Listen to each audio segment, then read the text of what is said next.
कितनी प्रतिकूल परिस्थितियां मीरा के जीवन में आई, पर क्या मीरा ने अपने भगवान को छोड़ा? विचार करिए आप। कितनी प्रतिकूल परिस्थितियां आई। जहर का प्याला राणा ने भेजा, मीरा को पीना पड़ा।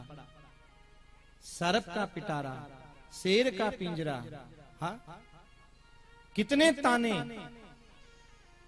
हम लोग तो न कोई इतना दुख है न कोई संकट है, हर किसी की बात में आकर के भगवान कृष्ण की भक्ति भी छोड़ देते हैं, राम की भक्ति भी छोड़ देते हैं।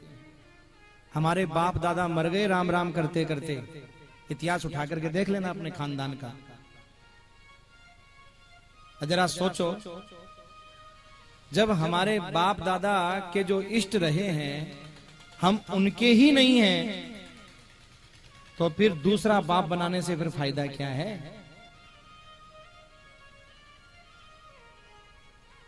एक पति को छोड़ करके दूसरे पति के चक्कर में तुम जाओगे तो महाराज दूसरा भी तुम्हारे जीवन में कोई खुशी नहीं दे पाएगा, और पहले वाला तो देगा ही नहीं।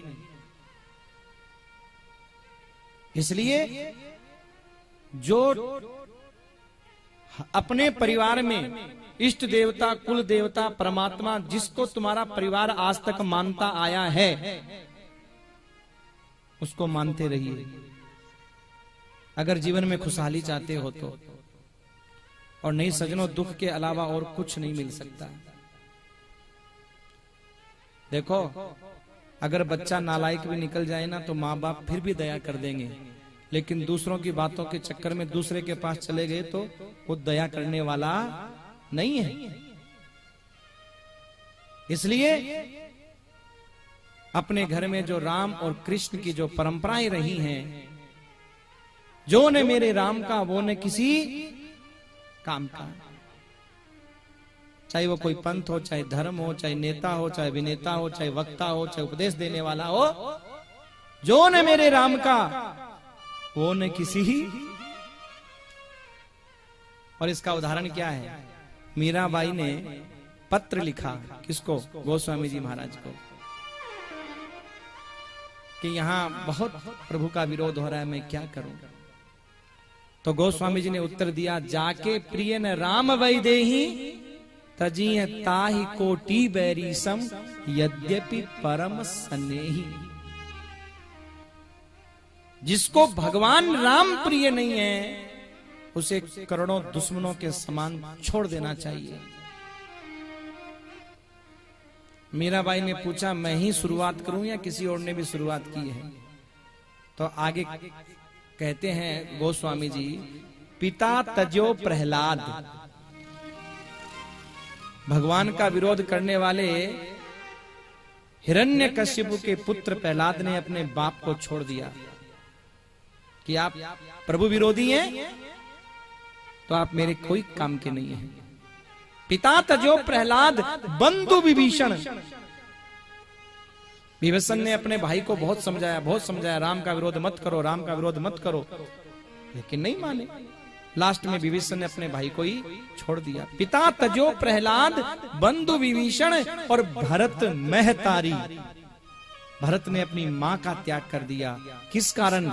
राम का विरोध करने के कारण। और शुक्राचार्य जिनके शिष्य थे बलि ने अपने गुरु का परित्याग कर दिया। कोई कहे भैया अब गुरु बन गए सो बन गए, छोड़ेंगे तो बड़ा पाप लगेगा।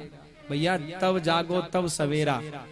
अगर राम का विरोध करने वाला, कृष्ण का विरोध करने वाला या विरोध न करे, पर जो हमारा गुरु है और उसके जीवन में राम कृष्ण नारायण जो जिनको हम भगवान कहते हैं उनकी आराधना नहीं है,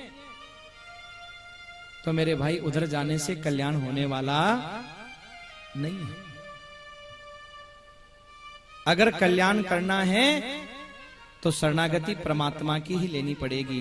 क्यों? गुरु की करनी गुरु जाए, चेले की करनी चेला, साधो वही जगत का खेल अलबेला। चेला भजन करता है तो चेला भव से पार होता है, गुरु भजन करता है तो गुरु भव से पार होते हैं। और देखो सजनों, परमात्मा निर्गुण भी है, सगुण भी है, पर हम चाहें कि निर्गुण की प्राप्ति कर लें। निर्गुण की उपासना भी बताई है, सगुण की उपासना भी बताई है, पर सगुण की उपासना किसके लिए है, निर्गुण की उपासना किसके लिए है? उदाहरण से समझो, बच्चा जब छोटा होता है तो कै माने कबूतर बोलता है ना? तो क्या कै माने कबूतर होता है? कै माने जल होता है, कै माने ब्रह्म होता है, कै माने कबूतर तो नहीं होता।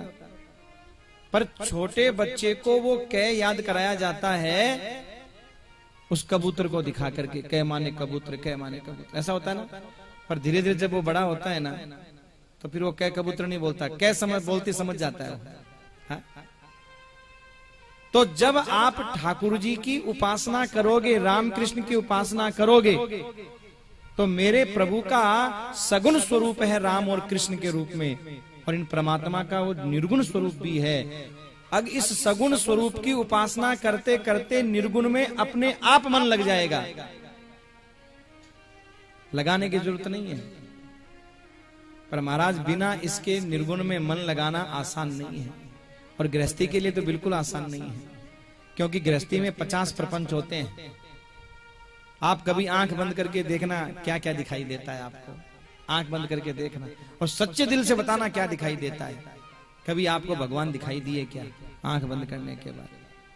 इसीलिए संत कहते हैं कि भैया जब भजन करने के लिए बैठो तो अपनी आंखों को खोल करके बैठो, सामने आपके ठाकुर जी होने चाहिए, भगवान होने चाहिए, जो भी नारायण है, कृष्ण है, राम है, वो होने चाहिए। उनके दर्शन करते जाओ और माला जप करते जाओ। अगर आंख बंद करके आप जप करने की कोशिश करोगे तो आपको दुनिया दिखाई देगी, भगवान दिखाई नहीं देंगे। क्यों? आंखें वो कैमरा है, एक बार किसी की फोटो खींच ले तो भले ही बंद हो जाए, पर भैया वो फोटो मिटती नहीं है, वही वो फोटो दिखाई देती है। और इन आंख रूपी कैमरों ने न जाने कितनी दुनिया की फोटो खींच रखी है मेरे भाई, कितनी दुनियादारी की फोटो इन आंखों ने खींची है। बड़ा मुश्किल है, बड़ा